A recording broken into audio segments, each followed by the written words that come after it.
All right, man. Hey, thanks for joining me, man. Slipcover Steve, the man, the myth, the legend.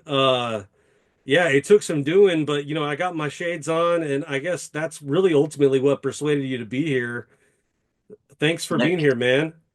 oh, you're welcome, my guy. Again, it's just like I know anyone who's the real deal. They're wearing shades and at least some kind of hat. You have to have the combo. Yeah, and I mean, I've noticed that the hate is rising to the top, not the cream in this case. I've seen your name pop up, so many times. Everyone seems to the hate has moved from me to you, and I'm loving every second of it, but no one really knows the real identity of Slipcover Steve, and that's really why we're here today. So, who are you? Where are you from? How did you get here? Why why is YouTube your home? Tell me a bit about yourself, Steve. Can I call Well, you Steve? Can I call you Steve? yeah, that's fine. Steve, you can call me Steve, you can call me Slipcover. It's just one of those things where it's just I am Slipcover Steve. There is no other explanation for anything. Who else could I be? You know, there's no need for anyone to go like, oh, is his name really Steve? Is he James? Is he Juan? I'm Steve, Yeah. and I'm the real deal. And I've adopted Slipcover. I've legally changed my name to Slipcover Steve. There's no two and ifs about it. The search is over. I'm here. You're just Well, gonna have to get used to it. and like one of your trademarks is your love for Jumanji. I love the hat. Like you mentioned, you have to wear a hat if you're going to talk to the man with the plan, Slipcover Steve. So where does the love from Jumanji come from? Is it exclusive to just the new ones? Do you like the old ones too? What's the story there? Have you met, or not met, but have you seen The Rock? That is literally one of the finest actors of our time. I have fallen in love with his performances from Jumanji all the way to Black Adam. He saved the Fast and Furious franchise. Again, this is about The Rock. He saved this franchise. The old movie, the board game, the book, it doesn't matter. It's all trash. But this first movie and its sequel, that's where it's at. And I cannot wait for the third one. So I'm all in. If The Rock is there and it's Jumanji with The Rock, I'm all in. Let's get into your collection a bit because I mean now you've paved the way a little bit. Like you're a The Rock, Dwayne Johnson fan, not necessarily Kristen Dunst. I believe she's in the original. Jack Black, what's the little black guy?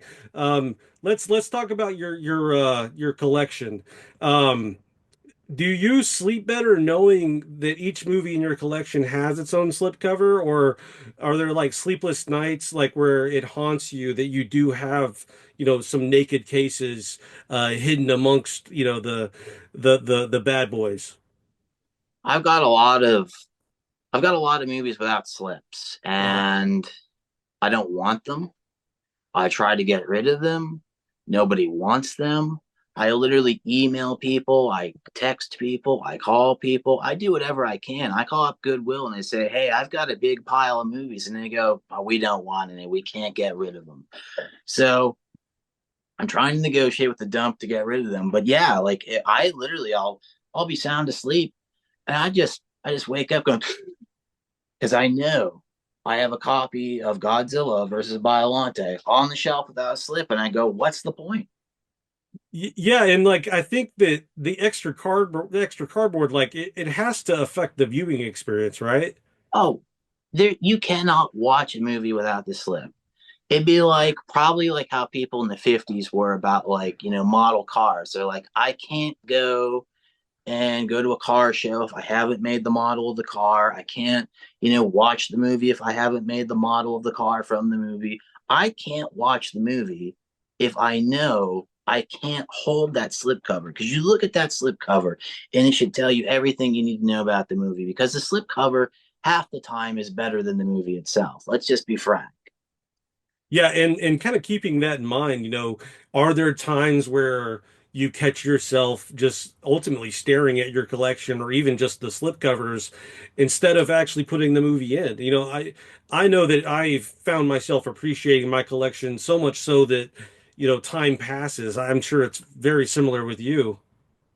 Oh, 100%. It's just like half the time when I decide like, movie night, it's usually just me pulling up a chair, staring at the shelf, opening the vault, just looking at slips, smiling, licking my lips, and just thinking, this is the life. And then by the time 3 hours rolls by and I go, you know what, I don't need to watch a movie. I just watched my slips. If like let's be real here, if you had to rate movies by slipcover quality rather than content, is there any films that stand out on the top of your list, and maybe even some that are on near the bottom? Trying to think here. Well, again, the slipcover on this movie is beautiful. It's a top tier film, but it could use a better slip. I'm a big fan of the movie Night Swim.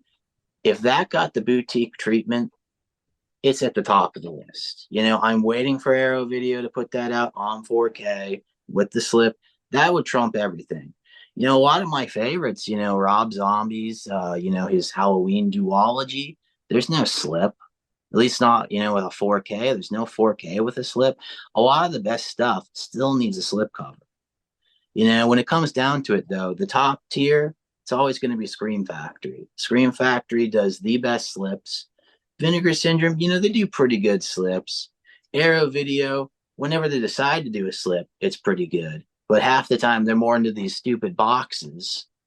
Yeah. So, in terms of a movie itself, it's hard to pick just one and put one at the bottom. But as long as you have a slip, it's got a place in my heart.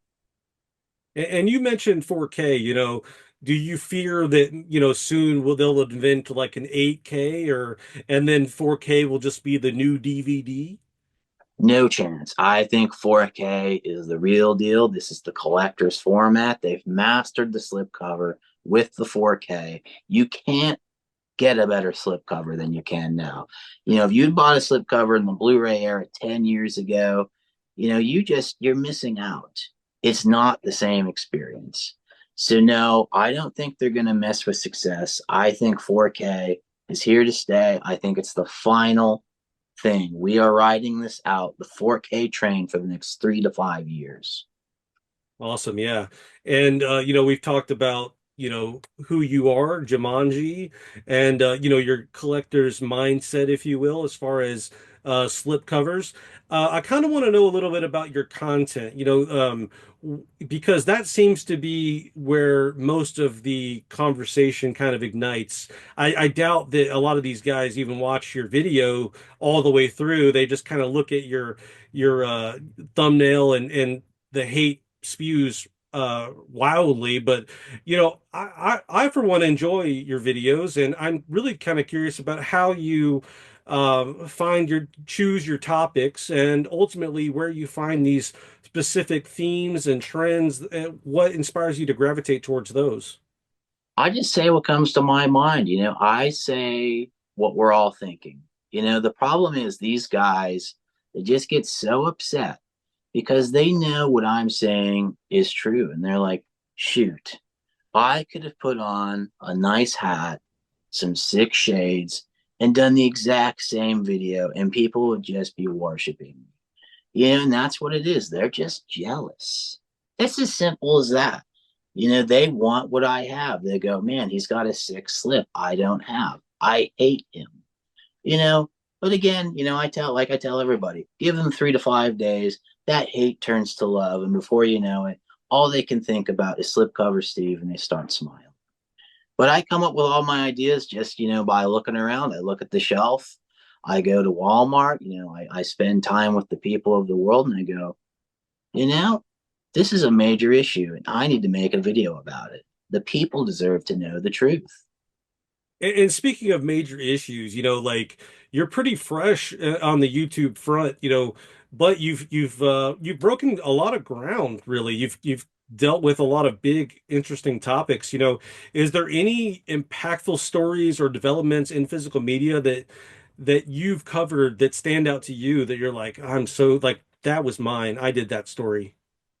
Oh, the big one's the debt. I was the first one back in July. I made a video about me as a physical media collector going in debt. And then before you know it, everybody and their brother, a few months later, starts jumping on the debt bandwagon. And I'm just like, come on. Really? You can't even give me a credit. You can't like say like, hey, I stole this idea from Slipcover Steve. It's just rude. So that's why I jumped back on. I made a video because apparently I'm like, well, apparently now everybody's just in debt because they're following my mindset. So that's the big one, and that's just cropping up all over the place. I see little channel to big channel doing it, but they all want a piece of the slipcover Steve pie. Yeah, why wouldn't they, man? It tastes like it's very good. I mean, it's a great pie. It Thanksgiving's is. right around the corner. And that kind of leads me to my next question. Where does Slipcover Steve go from here? You've covered like the big and the bad and everything in between. What's next? Well, we're going to keep rolling, doing the same magic we do. We're going to keep telling it like it is. People are going to get riled up if they choose to. That's their decision. I'm not telling them to get upset. I think that they just need to change their mindset, to sit in a chair, wire themselves to it, watch a bunch of my lectures and get on the right page. But I'm going to keep doing what I'm doing. Right now, we're trucking along. We're going to get past the 1,000 mark before you know it, and it's just going to keep going and going and going. I've got plans for movies. I've got plans for exclusive slipcovers for said movies. I've had people talk to me about merch. The possibilities are limitless. So just stay tuned. And speaking of merch, that kind of brings me back to my original question. Who is Slipcover Steve? And I really think, especially after getting to know you and sitting down and talking with you, I feel like in a way we're all a little bit Slipcover Steve. Well, again, I think everyone is a little bit like Slipcover Steve. Everyone has a little bit of Slipcover Steve in them. If you ever picked up a slip and go, "Oh, this has a ding," or you've ever had to contact customer service because they messed up the packaging, or you've ever been upset like that, like a movie hasn't had a slip. Anytime you think about physical media and something about it just irks you, whether it's like the right label didn't put it out, the movie you want didn't come out, just take a look in the mirror. You're not going to see yourself. You're going to see me I because I'm in all of us. That is correct, and I couldn't agree more, man. Yeah, I have found myself. I get orders from Vinegar Syndrome, Severin, and I look at the slipcover, and that's ultimately why I had to reach out. And I have to say, here at CineDump, we let the doers know how they're doing, and Slipcover Steve, you are doing just fine. Thank you so much for taking the time to talk to me. Is there any parting words for your fans, your haters, or even your lovers? The only thing I can say, my guys, is keep slipping.